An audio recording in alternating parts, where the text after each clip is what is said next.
Hi, it's me, your kaibigan, Kuya Pod, kung ikaw. Aray ko. Morning time nga nag-decide kong digog sa pa. Kay init kayo. Init pa sa imong relasyon. Bisag wa kay uyab. Ni mga manok karon pangihawon ta mo. Sige pa, saba-saba mo dira. Kay ihawon to kita mo. Ay, morning time nga natugog sa pa. Makita ni mo ang exciting part ani. Mura kag excited ba kung makita ni mo ang imong uyab. Sama po na yung anay mong excited dapat kapag magdigog kag sapa. Aray ko. Mura gyud ning exciting part nga akong ginaingon. Bisag lubog ang sapa, magpalunang taani kay init kaayo bisag buntag pang sayo. Nakakita kog bata nga nagdigo na sila.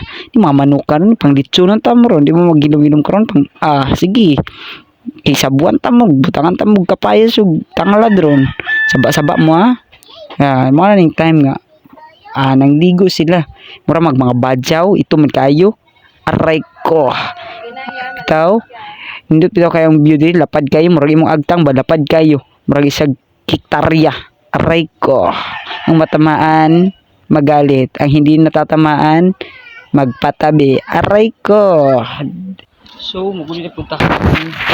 Silang ko nagligo. Silang ka nagligo. Hindi na ta. Ayan. Now, tapos na ang ligaw.